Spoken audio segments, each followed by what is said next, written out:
To install your Schlage devices onto your Homey Pro, it's pretty easy. To begin, click on the plus sign and new device. Then do a search for Schlage.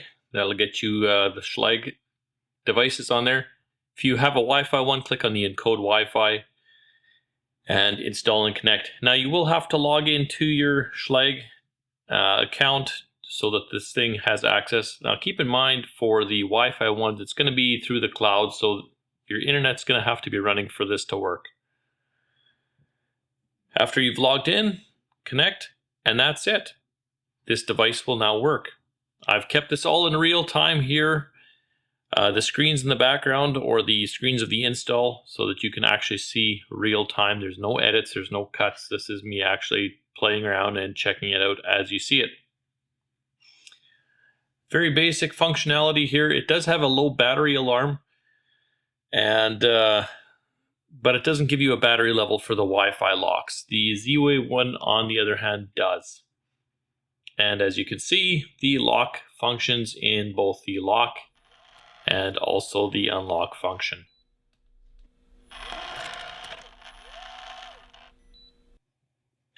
Now here's where I got to eat my words a little bit.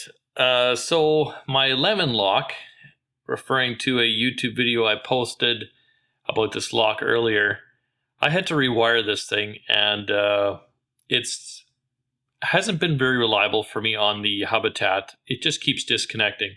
Now we're going on about 2.5 or so, 3 months, maybe somewhere in that vicinity, where I've had this one connected to the Homey Pro, and it's worked reliably ever since I've installed it on the Homey Pro.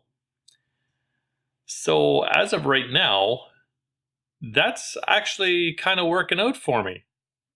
This thing's actually behaving itself at this point in time. Whatever. I'm not sure if it's a protocol or if it's an incompatibility.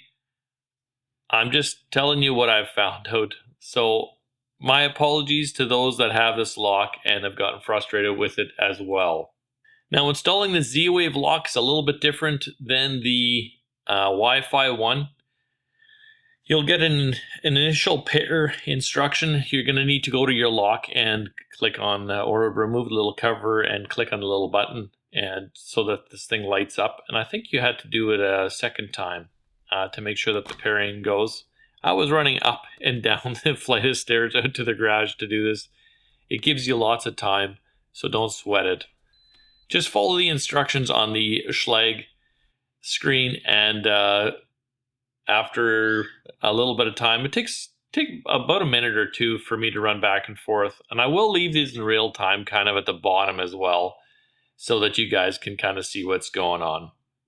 You'll notice it asks you to pair a second time as well, and this is why it takes a little bit longer. You pair it once, you got to come run inside, click on a button, go back out, pair it again, or read the instructions. For me, I didn't know what I was doing. It was my first time. So this is normal, apparently, for the Schlage.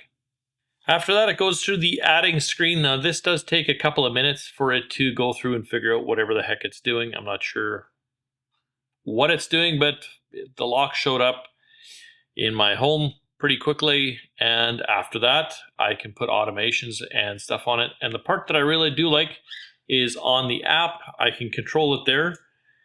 And when you're controlling these locks on the app, here's kind of the perk of this. See if I can get this thing to behave itself and focus.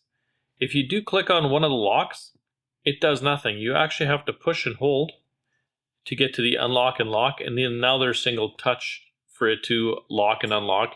Now the perk of this is if you accidentally hit it in your pocket or whatever the case is, it's not going to just unlock your door randomly. So that's kind of a nice security feature. It's different than the other buttons inside the app where you just push and then they're on and off. Okay, so it's kind of nice that I've got two different protocols of these things running, and that's showed me two things. Both are reliable, and it also has showed me that there's something between the Z-Wave protocol on the Habitat and on the Homey Pro that you see kind of beside me or behind me on the table there. One of them works, one of them does not. I'm not sure what the deal is with Z-Wave. I've had no issues with a different Z-Wave device on my Habitat hub that's just around the corner, which is a proximity sensor or a motion sensor that operates a light switch. take with that information and do with it what you will. I know it's bulletproof and it's been working on my phone, and that's kind of a perk.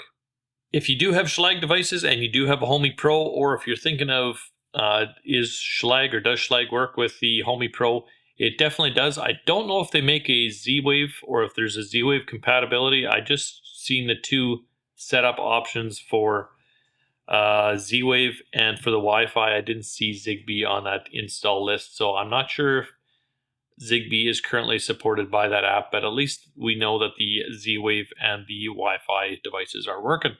Oh, and a little nugget for you guys. I'm sure some of you do notice some changes in the background of my home theater setup. If you're interested in how these things got built, I do have another channel that kind of goes through speaker building, all the ins and outs. I know this channel is kind of just all over the place, and my apologies, or maybe you guys like it that way. I don't know. You feel free to leave a comment on what your thoughts are.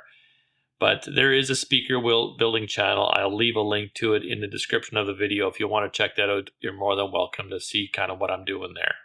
If you're wondering why I decided to make another channel, YouTube, I think, struggles a little bit to wonder what the heck I'm doing if I'm kind of all over the place, which I am a little bit of. I do also enjoy learning new things and playing around with different stuff. So this is to kind of just separate it out a little bit. There's also a wine channel that I'm doing.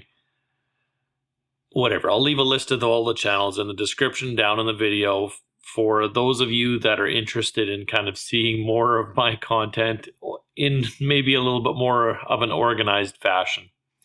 Also, if you want to give me some feedback as to what you enjoy about this channel or what you like about this channel, you're more than welcome to leave that as well. I do read the comments and I do take what you guys say seriously.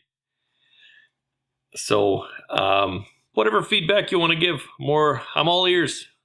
You don't just have to listen to me chirp on these videos. You're more than welcome to throw your 2 cents in. Anyway, I look forward to reading your comments, and until next week, we'll see you again.